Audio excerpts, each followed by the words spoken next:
성경 말씀 다니엘서 3장. 찾는 동안 광고 말씀 드릴게요. 제자반 추가 신청 있으니까 신청하세요. 교리반은 안 되고요. 실천반만 신청받는다고 하니까 여러분 신청하시고요. 고딩 복음학교 선착순 30명 있으니까 회비 10,000원과 함께 신청하시면 됩니다. 하프모 세미나 있다는 거 기억하시고요. 하룻밤 부흥회가 8월 31일 8월의 마지막 날 하룻밤 부흥회가 있고요. 청토비 궁금해하시는 분들 많은데 다다음 주는 추석 관계로 청토비를 쉬고 9월 셋째 주부터 이제 다시 홀수 주에 9월 셋째 주 다시 10월에는 첫째 주 셋째 주 11월 첫째 주 셋째 주 12월 첫째 주 셋째 주 이렇게 첫째 주 셋째 주에 계속 청토비가 이어지겠습니다. 기억하시고 여러분 스케줄 조정하시면 됩니다. 이번 주 금요일 날 7시 저녁 7시에 한동대학교 입학 설명회가 우리 교회 교육관 507호에서 있습니다. 평소에 한동대학교에 대해 궁금했고 가고자 하는 꿈을 가졌던 친구들은 이번 주 금요일 저녁 7시에 교육관 507호로 오시면 한동대 관계자들이 나와서 여러분께 기념품도 드리고 한동대에 잘 설명해 드릴 테니까 혹시 여러분 중에 한동대 가고 싶은 마음이 있었던 친구들은 와보시기 바랍니다. 자, 성경 말씀 다니엘서 3장 읽기 전에 먼저 우리가 전에 저와 함께 말씀 나눴던 부분을 생각해 봅시다. 고개 들고 목사님 쳐다보세요.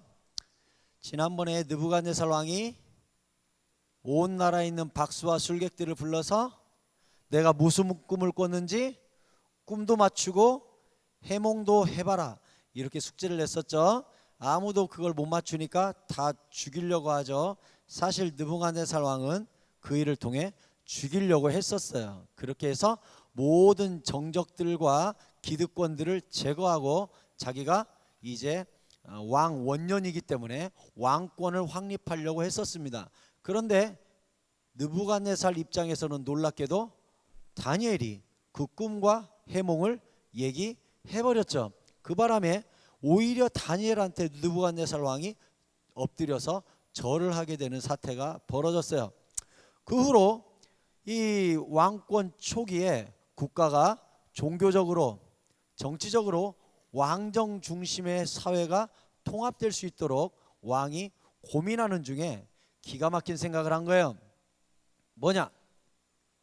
금 신상을 60규빗짜리 세워놓고 거기다가 온 나라의 방백들 모든 정치 관료들을 지방관리까지 다 불러 모아 거기서 절을 하고 제사를 드림으로 이 나라가 하나로 정신통일 또 왕권 통일을 이루고자 하는 꾀를 낸 것이죠. 문제는 다니엘과 세 친구들은 하나님 이외에는 누구에게도 절하지 않는다는 겁니다. 그 바람에 지금 생명의 위기가 온 상황이에요. 그 부분에 대해서 오늘 말씀을 나누겠습니다. 그러면 본문이 길기 때문에 13절에서 18절까지만 읽어보도록 하겠습니다. 다니엘서 3장 13절에서 18절 교도가죠. 느부갓네살 왕이 노하고 분하여 사드락과 메삭과 아벳느고를 끌어오라 말하매 드디어 그 사람들을 왕의 앞으로 끌어온지라.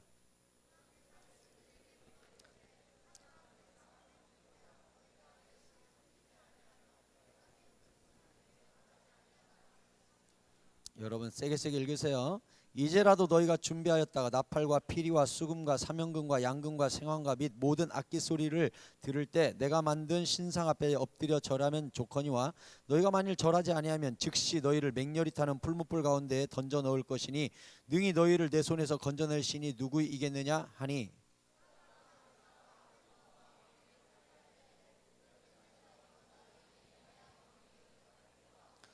왕이여 우리가 섬기는 하나님이 계시다면 우리를 맹렬히 타는 풀무불 가운데에서 능히 건져내시겠고 왕의 손에서도 건져내시리이다.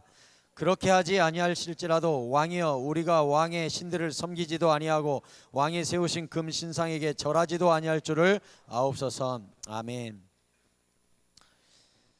아까 말씀드렸듯이 이제 고개를 전부 드세요. 목사님 쳐다보세요. 고개 숙이는 분들은 휴대폰을 꺼내서 뻘짓을 하는 것으로 제가 알겠습니다. 고개를 전부 드세요. 목사님 쳐다봐. 오케이. 고개 쳐다봐. 목사님 전부 고개를 들어서. 고개 들으라니까. 목사님 쳐다봐야 돼. 딴 사람 절대 쳐다보지 말고 시선을 목사님하고 마주치세요. 얘기했죠. 모든 사람들을 불러 모아 신을 세웠어요. 60 규빗 했는데 성경에 나오는 규빗이라는 단위는 그 당시 이집트 파라오의 팔꿈치에서 엄지손가락까지의 길이를 1규빗이라고 그래요. 그러니까 왕이 이 파라오가 바뀌면 도량형도 길이가 달라지는 사태가 벌어지겠죠. 그래서 쇼파리 왕이 되면 건축물이 줄어들고 롱파리 왕이 되면 건축물이 늘어나게 되는 어처구니없는 일들이 벌어진 거예요. 그런데 그만큼 왕이 절대 권력을 가졌다는 걸 보이기 위해 규빗을 왕의 팔꿈치 길이로 통일을 했었습니다. 그래서 우리가 성경을 읽을 때 1규빗이다 그러면 그때 파라오가 누군가를 알아야 정확한 길이가 나옵니다. 그러니 이집트 입장에서도 환장할 노릇이죠. 한장 건물을 짓고 있는데 왕이 바뀌었어, 파라오가. 그러면 건물 아래와 위가 달라지겠죠. 이건 사태가 심각하구나 해가지고 이집트 안에서도 이게 갑을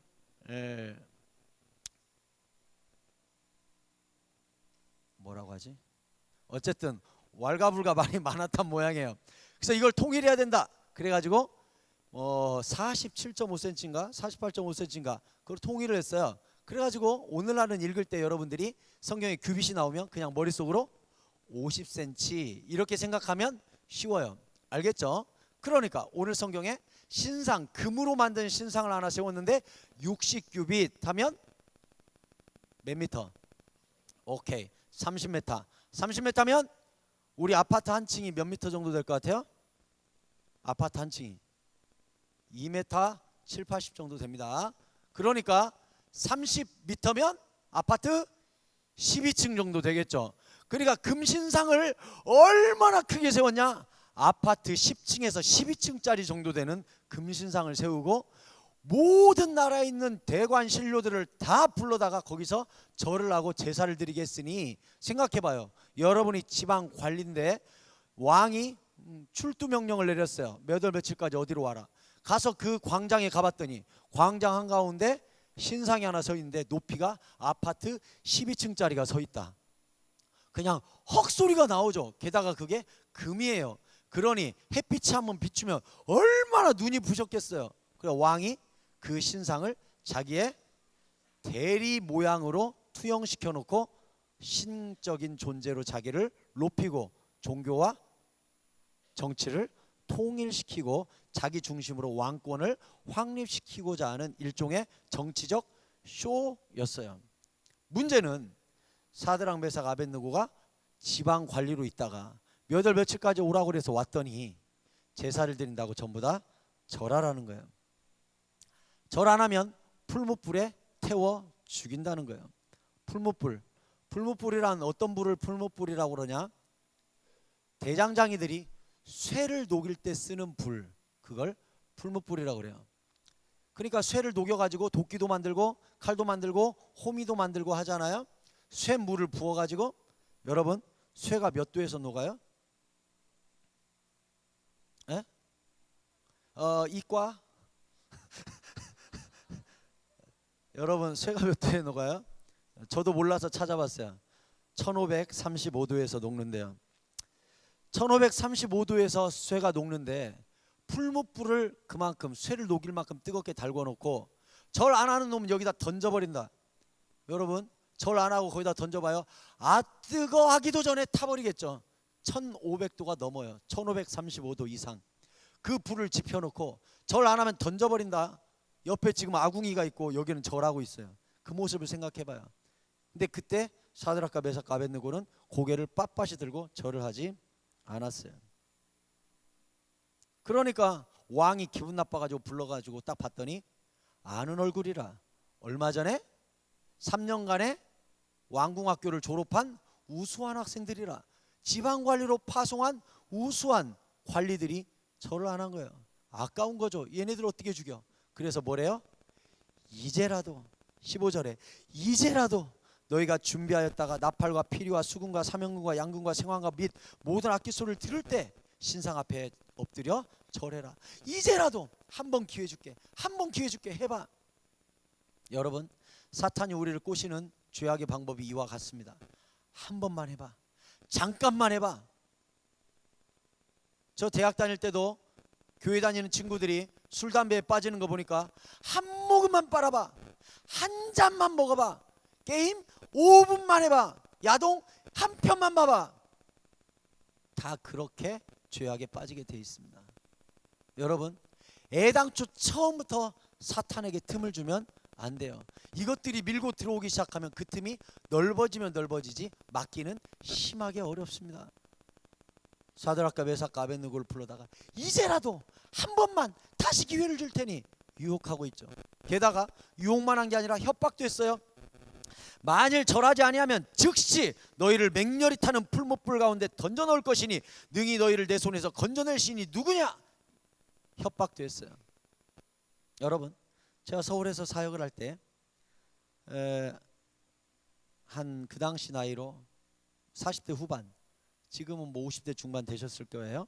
집사님이 한 분 계셨는데 굉장히 등치도 좋고 운동도 잘하시고 믿음도 좋으시고 참 교회에서 헌금위원도 열심히 하시고 운전도 열심히 하시는 참 믿음이 좋으신 집사님이 계셨어요. 그 집사님이 그 집안의 장손의 장손입니다. 유명한 가문의 장손. 근데 이 부모님이 아들아, 이 아들이 늘 교회 다니라고, 그 집안에 이 아들만 예수 믿어요. 부모님이 이제 할머니죠.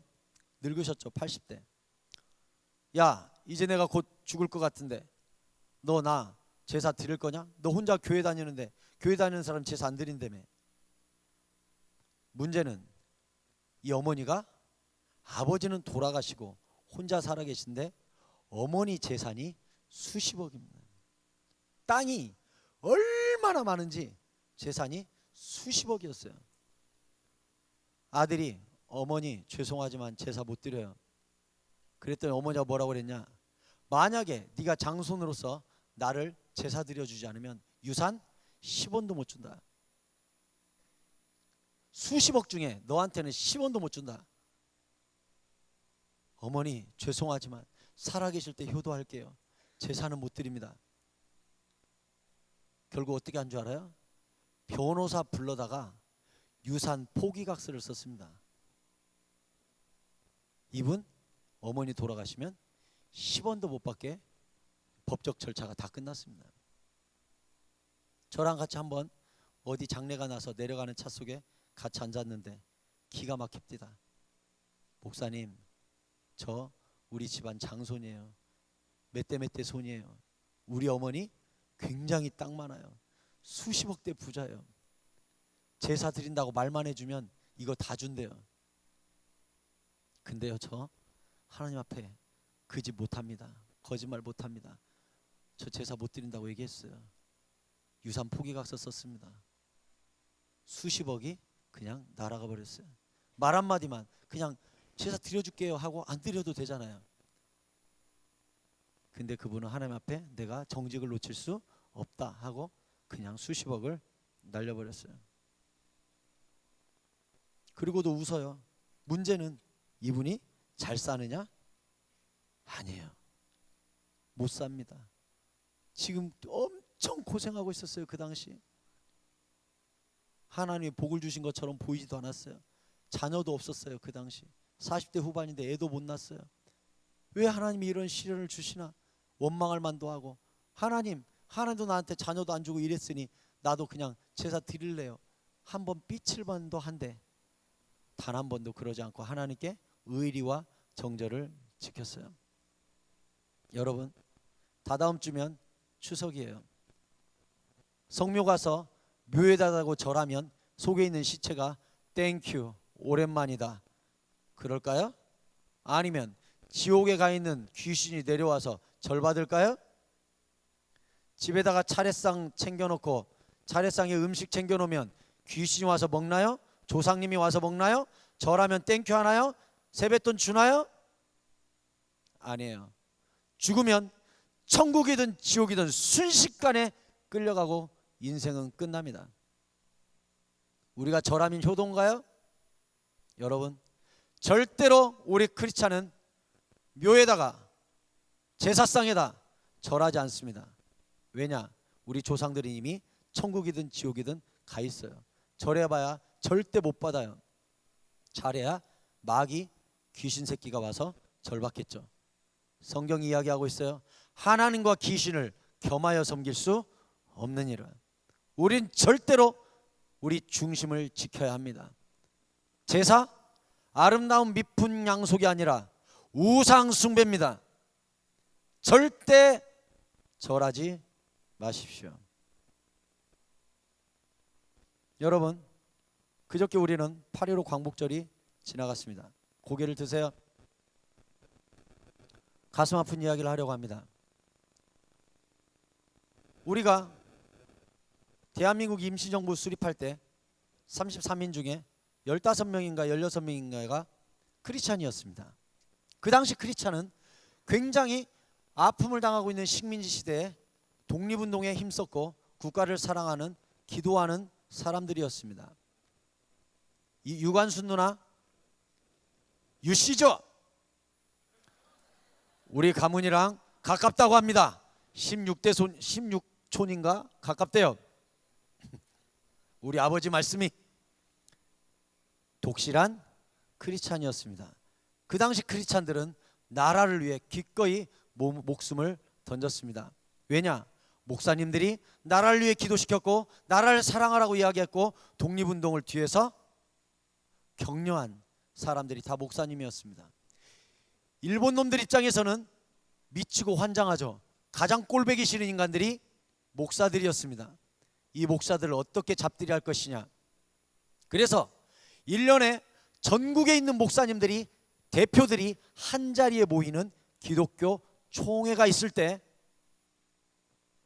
일제가 총칼을 들고 그 자리에 참석을 했어요. 그리고 한 사람을 사주해서 의제를 내게 했습니다. 어떤 의제였냐? 신사참배는 우상숭배가 아니다. 여러분, 신사가 뭔 줄 알아요? 조상님의 영혼을 모시는 신당 같은 거, 산당 같은 거, 신사라고 해요. 죽은 영혼들을 모신다는 그 신사에 가서 일본 사람들은 절을 합니다. 한국 사람들한테도 절을 시켰는데 기독교인은 절하지 말라고 교회에서 가르친 거죠. 그게 일종의 일본의 뜻과 민족의 뜻이 부딪히는 그런 공간이 된 거예요. 그래서 한 사람을 사주해서 한 사람이 거기서 전국에 있는 목사님 대표가 모인 장소에서 의제를 낸 거예요. 의견이 있습니다. 뭡니까? 신사참배는 우상숭배가 아닙니다. 의결해 주십시오. 그 의제가 총회장 책상 위에 앞에 단상이 올라왔을 때 총회장이 덜덜덜 떨었다고 기록되어 있습니다. 그게 올라오자마자 그 안에 참관인으로 참석했던 서양 선교사님들이 몇 분 있었다고 합니다. 그 선교사님들이 말도 안 됩니다. 이것은 불법입니다. 라고 소리를 지를 때 일본 애들이 전부 다 끌고 나갔습니다. 총회장이 앞에서 떨리는 목소리로 여러분, 신사참배는 우상숭배가 아닙니다. 이거에 대해 반대되는 의견이 있으면 말씀하십시오. 라고 얘기했을 때 그 예배당에 양쪽 벽 삥 둘러서 일본 애들이 제복을 입고 총을 차고 칼을 허리에 차고 있었다고 합니다. 일본 순사들이 그 말이 떨어지자마자 일제히 칼을 잠깐 뺐다가 찰컥 했답니다. 신사참배는 우상숭배가 아니다. 이 의견에 대해 다른 의견이 있는 사람은 얘기하십시오. 하자마자 칼을 찰컥. 거기는 모든 순사들이 그 말은 다른 의견을 이야기하면 죽이겠다라는 암호였습니다.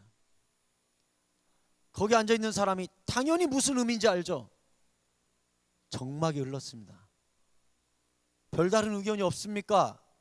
총회장이 묻는데 아무도 단 한마디도 하지 않았습니다.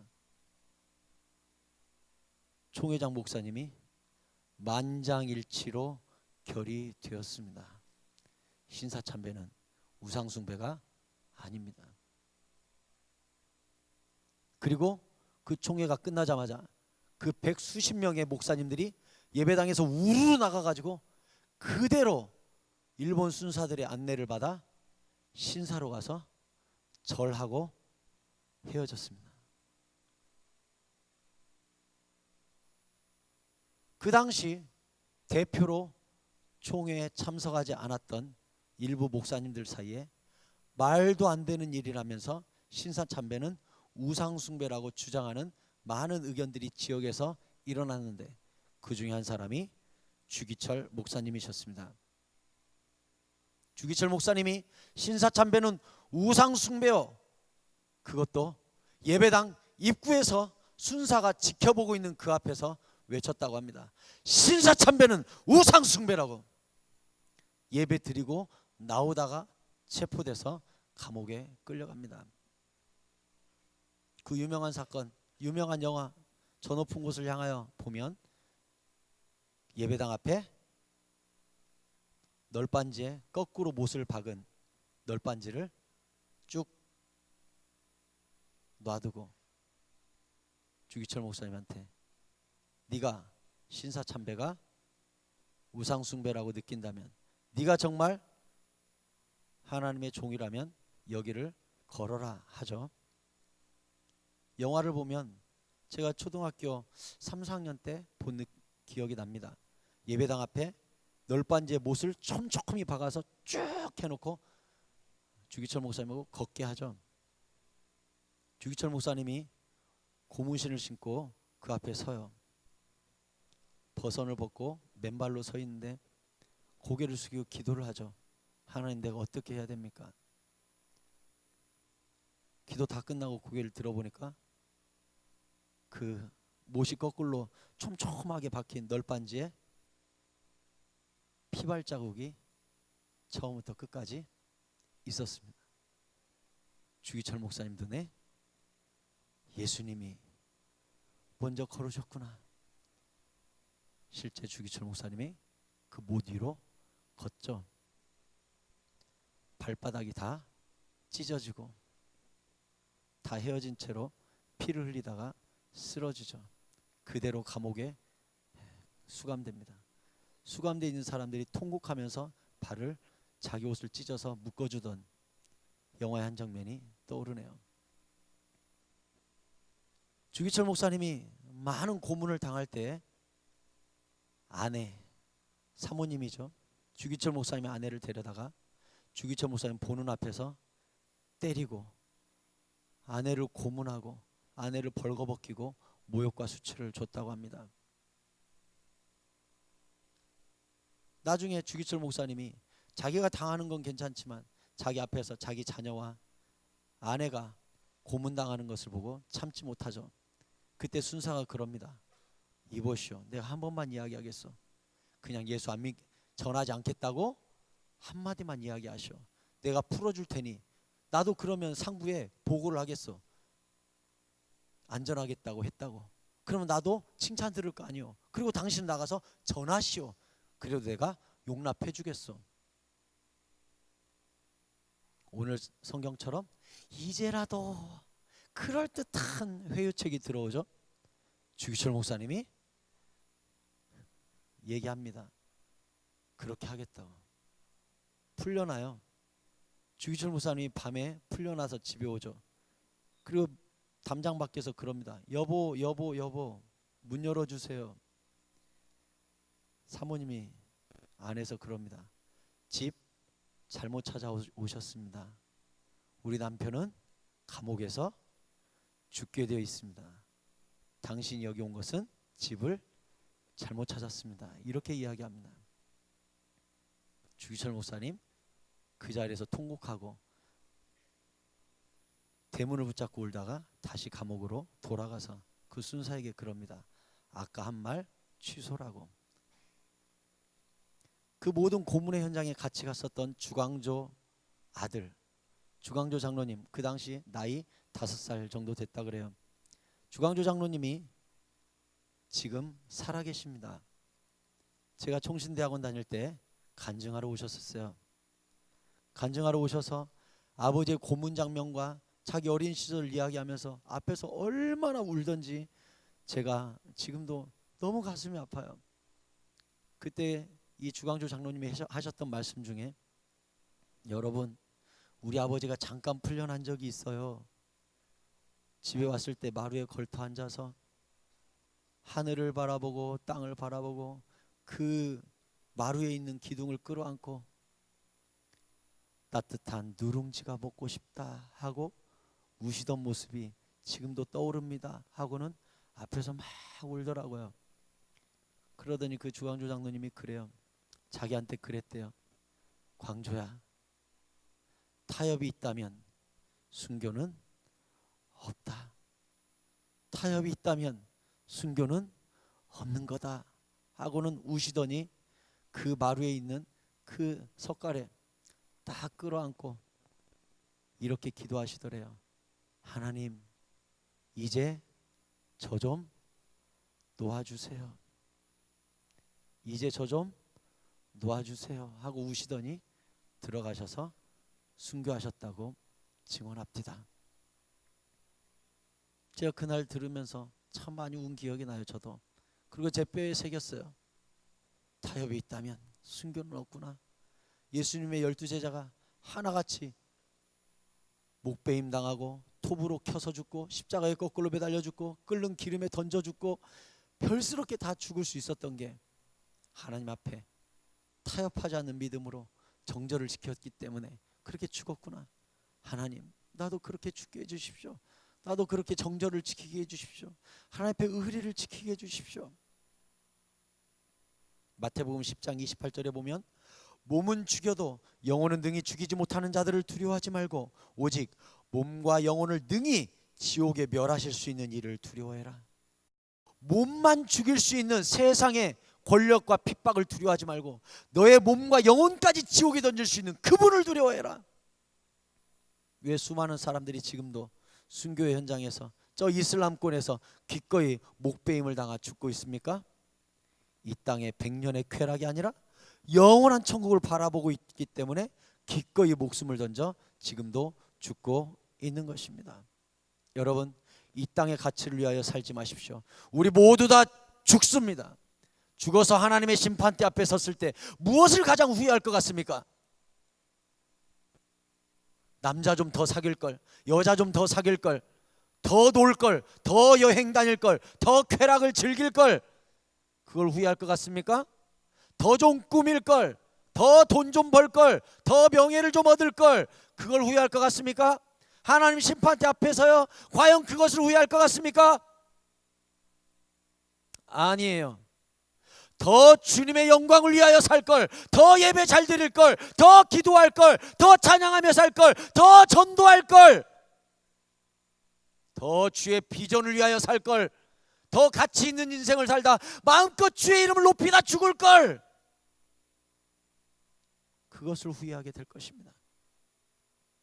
여러분, 이 땅의 가치를 위하여 살지 마십시오. 여호와는 주님을 위하여 기꺼이 목숨을 던지는 자들을 책임져 주실 뿐만 아니라 그리 아니하실지라도, 그렇게 아니하실지라도 여기서 기꺼이 목숨을 던지는 자에게 영원한 천국에서 하나님의 보상과 영원한 왕노릇과 영원한 상급이 우리를 기다리고 있다는 사실을 절대로 잊지 마시기를 축원합니다. 말씀을 맺겠습니다. 로마 황제 네로 시대 때 가장 기독교 박해가 심했죠. 네로 옆에 최정예 부대가 있었는데 12연대라고 합니다. 네로 옆에 12연대는 네로를 위하여 기꺼이 목숨을 던질 수 있는 위대한 용사들로 만들어진 부대였다고 합니다. 네로가 하루는 기독교를 핍박하면서 12연대 안에 크리스찬이 있는지 찾아봐라, 지휘관에게 명령을 내렸답니다. 12연대 안에 있는 모든 군인들을 불러 모아서 너희들 중에 예수 믿는 사람 나와 했더니 40명이나 나온 거예요. 네로에게 보고를 했습니다. 12연대 안에 예수 믿는 사람이 40명입니다. 네로가 그들을 절대 살릴 수 없다. 변화시키든 예수를 포기하게 하든 죽여라. 지휘관이 이 40명을 데리고 극심한 추위, 얼음이 꽁꽁 얼어있는 호수로 데려갔다고 합니다. 얼음의 호수를 다 깨고, 호수의 얼음을 다 깨고 이 40명을 던져 넣었어요. 옷을 다 벗겨가지고 얼려 죽이는 거죠. 추위에 떨면서 얼어가고 있는데 옆에다가 따끈따끈한 물을, 장작을 데펴서 물을 데피면서 이야기하는 거죠. 너희들 중에 누구라도 예수 믿지 않겠다고 포기하고 이 따뜻한 물에 들어가면 살려준다. 안 그러면 거기서 전부 다 얼어 죽게 될 것이다 하고서 지휘관이 바라보고 있었어요. 이윽고 1시간, 2시간 흘러가니까 한 병사가 온몸을 부르르 떨면서 손을 들고 나는 예수를 믿지 않겠다라고 이야기해요. 지휘관이 옆에 있는 병사들을 시켜서 저 녀석을 꺼내서 이 따뜻한 물에 넣어줘라. 그 사람을 넣어줬대요. 넣고 39명이 남아있는데 이 지휘관 눈이 갑자기 열린 거예요. 얼음 속에 들어있는 39명 뒤에 천사들이 한 명씩 서 있는 게 보였습니다. 그 천사들이 양손에 면류관을 들고 이 영혼이 죽으면 면류관을 씌워서 천국으로 데려가려고 서 있는 모습이 보인 거예요. 문제는 그 중에 한 명이 포기하고 나와버리는 바람에 그 천사가 그 면류관을 품에 안고 천국으로 막 올라가려고 하는 뒷모습이 보인 겁니다. 이 지휘관이 갑자기 그때 외칩니다. 내가 예수를 믿겠소. 지휘관이 옷을 벗고 들어가서 한 명이 빠져나온 그 자리에 자기 몸을 담그고 순교했다는 교회사 이야기가 지금도 내려오고 있어요. 여러분, 어차피 죽어요. 우리 모두 죽어요. 2번 죽는 사람 없어요. 어차피 한 번 살아요. 절대적인 영원한 천국의 가치를 위하여, 하나님의 영광을 위하여 어차피 한 번 사는 것, 다니엘의 세 친구 사드락, 메삭, 아벳느고처럼 마음껏 불살라서 단 한 방울도 남김없이 여호와를 위하여 태워드리는 인생이 될 수 있기를 바랍니다. 주님 앞에서 나는 주를 위하여 마음껏 헌신하며 살았노라고, 내 인생의 1분 1초도 하나도 후회되지 않노라고, 나는 마음껏 주의 영광을 위하여 살았노라고 그렇게 주님 앞에 고백하면서 기꺼이 내 몸을 여호와 하나님께 드릴 수 있는 사랑하는 우리 수영로교회 고등부 식구들이 되기를 바랍니다. 여러분, 우리는 그리스도인입니다.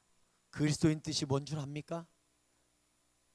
그리스도인 헬라어 원문에 보면 그리스도에게 속한 자라는 뜻이에요. 우리는 그리스도인이에요.